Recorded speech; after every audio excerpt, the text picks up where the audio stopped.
How's everybody doing? Well, I am here and I'm going to start Faith Walker, the second part, okay? And so I thank all of you for watching and supporting. Please like, share, or subscribe. And it'll be great. Okay. So, I am talking about walking by faith. And so last week I went over, I'm coming from Hebrews 11 and then also Romans 4. We're going to concentrate in Hebrews 11 and just kind of delve into the word a little bit. And I want to share a personal testimony. Okay. Share a personal testimony of me walking by faith. And just what that is, okay? And what that has meant in my life. Okay, so in Hebrews 11:5, it says, by faith, Enoch was taken away so that he did not see death, and was not found because God had taken him. For before he was taken, he had this testimony that he pleased God. Now, in the 6th verse, it actually starts to talk about how to please God. And so it says, but without faith, it is impossible to please him. For he that comes to God must first believe that he is, or he exists, and that he is a rewarder of them that diligently seek him. So that word diligently seek him, or diligently, means to crave, investigate, and demand. And so those are three of the meanings that I found. And when I'm talking about diligently seeking him, and then you talk about craving something, when you have a craving for something, it is like you will not stop until you find that thing, because you crave it, because you have a taste for it, or it could be food, or it could be something, but you will not stop. You will stop at nothing until you get that thing. When you investigate, you dig and dig and dig until you find what you're looking for. And then when you demand, it's like you feel like, I have a right to know. I have a right.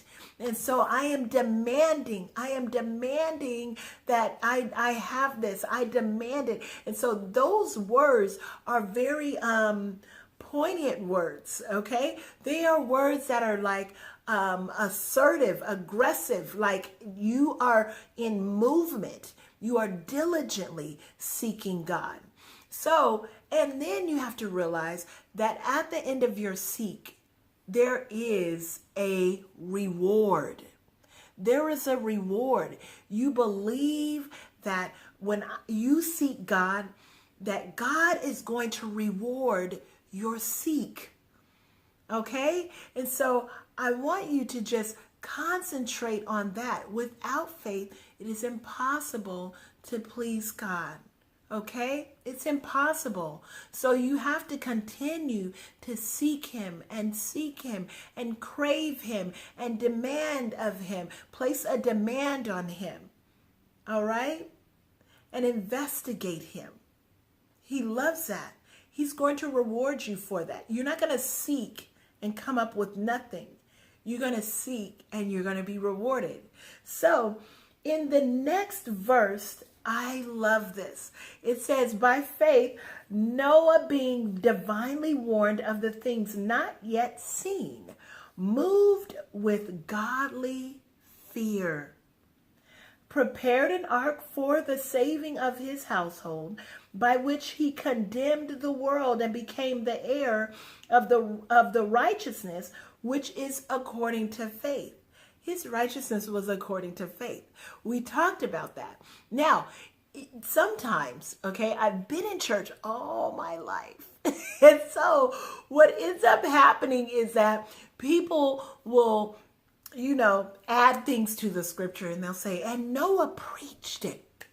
And he preached it, and he preached to the people and did this and did that and blah, blah, blah, blah, blah.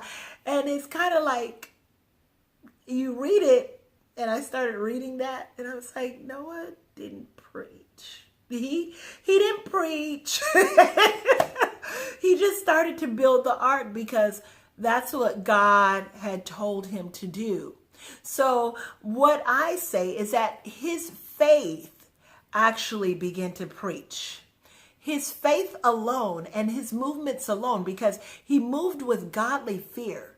He was moving. I got to get this done because this is what God has spoken to me, and rain is coming. And it might not look like rain is coming yet, but it's coming because God said it, and he told me what to do. He told me how to do it. Okay. He told him how to do the ark, what to do to get it to float and all of that. He told him what to put in the ark, who to take with him. So why would he be preaching? I don't know.